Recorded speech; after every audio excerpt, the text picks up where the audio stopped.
Hi everybody, welcome back. When I do that, you know I'm excited about what I'm going to make. Today I'm making one of my favourite all-time treats. I have been known to say that I will skip dinner to have a caramel square. I'm making caramel squares.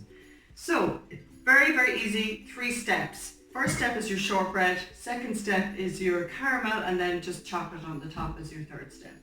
So the first thing I'm going to do here is take my ring off, and I'm going to melt my I'm not going to melt anything actually. Anybody else rings getting stuck over COVID? I don't know what that means. Anyway, I have in here, how much flour have I got in here? Yeah, 6 ounces of plain flour, 4 ounces of caster sugar, and 2 ounces of butter. And just a little pinch of salt. And what I'm doing in here is called the rubbing in method. I've shown you this before in a couple of other recipes.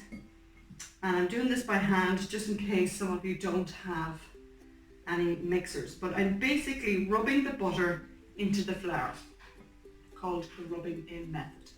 And I want to get it to the point where it resembles breadcrumbs. So that will form our shortbread base. Okay, so I'll keep doing this and I'll show you when I'm done what it's like. It only takes a couple of minutes. This is the consistency we're looking for, just like breadcrumbs.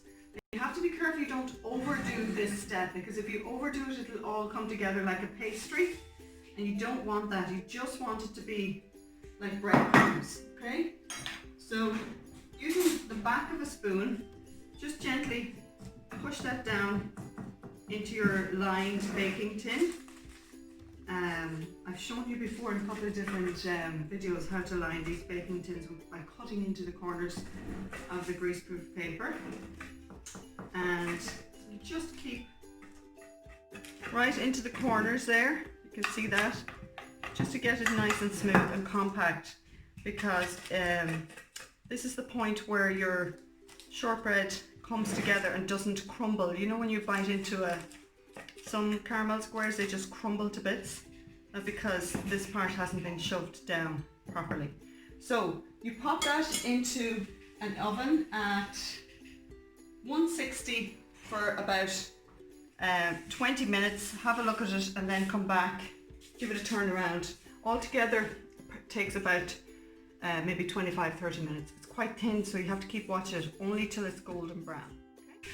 I am now making the caramel, and in here I have 4 ounces of sugar and 4 ounces of butter, and I'm just melting them together here.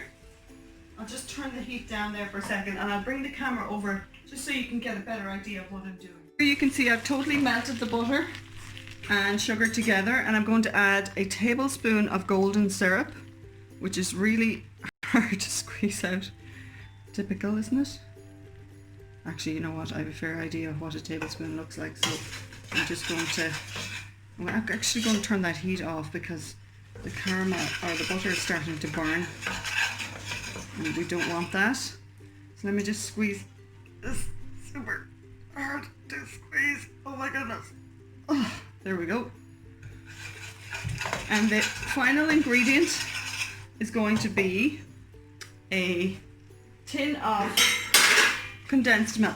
Okay, so you just pop that in there, and that's what's going to make a gorgeous caramel.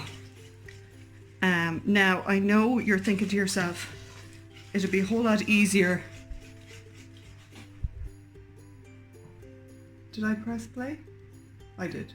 Oh, sorry. It would be a whole lot easier to just use the these tins that have the caramel already in them and just put that on top of your shortbread. I would advise you not to do that, because that caramel is too runny and it just won't set, and it just, there's no point in going to all that bother making your homemade caramel squares and using the wrong caramel. So this just takes a little time, and you just have to keep stirring until it comes to the boil, and then turn it down slightly because you want to keep it on a high simmer for about 5 minutes until it changes color to a caramel color and it becomes thicker. But if you have it on a very, very high heat, you'll start to see the sugar will actually burn, and you'll see little brown flecks in there, and you don't want that. Although if you do get that, and I have in the past, it's totally fine and we have still eaten it. I think the thing to add in here to avoid that happening is glycerine. Is it glycerine or glycerol? Jenny Mac, I better check that one out. I think one is for one thing and one is for something else. Anyway, I'm just going to bring this to the boil and I'll come back to you. As you can see, I've moved this to a lower heat because I was starting to get some of those little brown patches in there. You can see the color is starting to change, and see, it's not at a terribly high heat that it's like bubbling massively, but the trick is to keep stirring all the time and moving it around so it doesn't get time to go for the sugar to burn. So it's nearly ready, maybe another tiny bit browner and then I'm done. Okay guys, I've taken it off the heat now because it's the color that I want it to be. But don't forget to keep stirring because the heat is still in the pan, and this is the point where it actually could burn on you because you think, oh, I've taken it off the heat, I don't need to keep stirring. Keep stirring for another few minutes until it stops bubbling. So this is a good color. As you can see, it's not terribly brown. If you do it too brown, your caramel will be so hard it'll be like toffee. So this is just the right consistency and color here, and it's stopped bubbling now, so I don't need to keep stirring. Okay, I'm going to check my shortbread now. I've taken my shortbread out of the oven and it actually only took 15 minutes. I don't want it to be too dark because otherwise then it'll get all breaky like a biscuit. I want it nice and pale yellow, just like that, and it's firm to touch. I touched it 5 minutes ago and it was still quite soft. So that's the shortbread done, my caramel done, and I just need to let it all cool down. We're going to put everything together now. I have my caramel, which I totally forgot about because I was chatting to a friend who's behind the camera. It's all your fault. And it hardened. So if that happens to you, just bring it back gently to the heat to warm it up a little bit so that you can spread it easily. So again, as I say, never panic. Everything is fixable, and it's going to be fab. It's going to be delicious. So we have a nice cup of tea waiting to go with these caramel squares because the tea is too wet without something delicious on top of it. So what I'm going to do is spread the caramel around like that into the corners. Using a spatula is a great idea because you can just flick your wrist and get everything moving around. You want to spread that nice and evenly, and guess who's going to have the mix? So chocolate, I just melted it in the microwave.